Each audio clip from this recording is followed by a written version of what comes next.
एक गैंग का सरगना है। गैंग का सरगना सारे काम को एग्जीक्यूट नहीं करता है, वो जो उसके अंदर में काम करते हैं वो करते हैं। इसमें गैंग के जो सक्रिय सदस्य हैं वो काम करते हैं। सरगना पकड़ा गया है। अगर आप उस प्लेस पे जाएंगे, पूरी बिल्डिंग को जमींदोज नहीं किया गया है, आधी ही बिल्डिंग को तोड़ा गया है जो इलीगल थी, बाकी को नहीं तोड़ा गया है। मीडिया के जरिए से मुझे पता चला है कि आधी बिल्डिंग तो खड़ी है यूं ही, और किस पीड़िता को न्याय मिला है।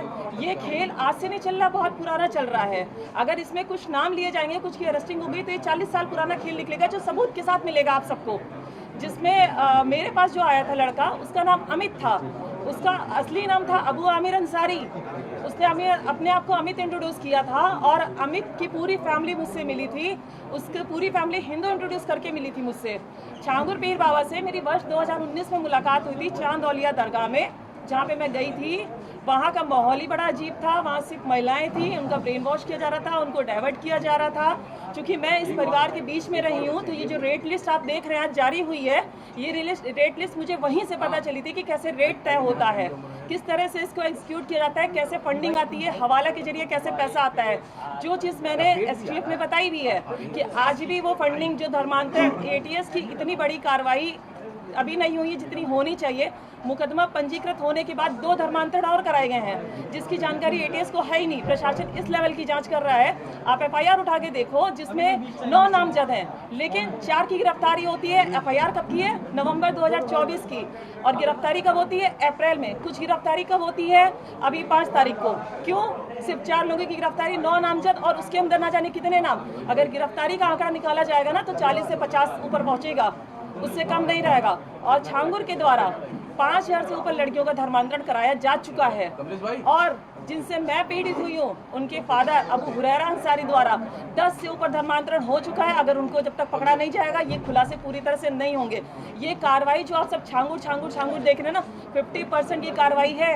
कोई अगर उत्तर प्रदेश का अगर मानी योगी जी अगर चला रहे हैं सरकार को, तो योगी जी सारे काम को नहीं करते हैं, उनकी टीमें काम करती हैं। उनकी टीमें किस तरह से काम करती है, ये मैटर करता है। तो इस गैंग का सरगना गिरफ्तार हुआ है, सक्रिय सदस्य तो हुए नहीं है। सक्रिय सदस्य ही तो धमकी दे रहे हैं, वही तो इस कार्य को आज भी कर रहे हैं। उस पर आज खोलेंगे जब उनको पकड़ा जाएगा। तब तक की राज पूरे खुलने वाले नहीं है, क्योंकि छांगुर एक मास्टरमाइंड था। उसने आप देखें तो प्रॉपर्टी उसकी ज्यादातर अपने नाम से नहीं है, दूसरों के नाम से उसने प्रॉपर्टी ली हुई है, दूसरों के नाम से वो खेल खेल रहा है। कोई भी सरगना अपने नाम से खेल नहीं खेलता है। फंडिंग हुई है, रेट तय किया गया है, फंडिंग का पैसा किसी पीड़िता को नहीं मिला। किसी से भी आप पूछ लीजिए, ये जो अमाउंट आता है हवाला के जरिए से आता है, ट्रांजैक्शन हुए नेपाल के जरिए से आता है। नेपाल का बहुत बड़ा इसमें सहयोग रहता है, वहाँ से आने जाने का, पैसा लाने का। हवाला के जरिए से लखनऊ के अंदर मैंने जगह बताई है एसटीएफ को, किस जगह से पैसा आता है, कहाँ से लिया जाता है, कैसे ट्रांजेक्शन किया जाता है, कैसे डिस्ट्रीब्यूट किया जाता है। मैंने पूरी डिटेल उनको दी हुई है। और पैसा किसी पीड़िता को नहीं मिलता है, पैसा इनको मिलता है। जो गैंग का सरगना है वहाँ से डिस्ट्रीब्यूट होता है उनके पास। जो लड़के लड़कियाँ मुस्लिम है जो इनके धर्मांतरण के काम को करते हैं, उनको पैसा दिया जाता है। किसी को पैसा नहीं मिलता है, किसी पीड़िता को पैसा नहीं मिलता है।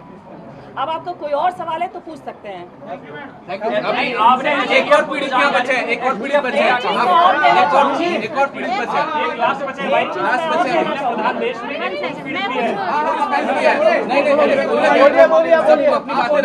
कहना चाहती हूँ, सबसे ज्यादा जो हमें जरूरत है, सुरक्षा की जरूरत है, आर्थिक सामाजिक सुरक्षा की जरूरत है। अगर हमें ही कुछ करा दिया जाएगा तो ये बताइए, आज जो हम यहाँ पे बैठे हैं, जो आप लोग यहाँ पे आए हैं, कौन इनको लेकर आएगा? हमें ये बताइए, कोई लेकर आएगा क्या? कोई किसी को नहीं लेकर आएगा। अगर कोई आवाज उठा रहा है, विश्व हिंदू रक्षा परिषद द्वारा आप सबको बुलाया गया, वो सहयोग कर रहे हैं, वो आवाज उठा रहे हैं, तो आप हमारी सुरक्षा को ध्यान में रखिए। और हम मुख्यमंत्री से बहुत जल्द मिलने वाले हैं, उनसे मुलाकात करेंगे, मुख्यमंत्री से मिलकर पूरा प्रकरण बताएंगे, क्योंकि प्रमुख सचिव से मैं मिल चुकी हूँ।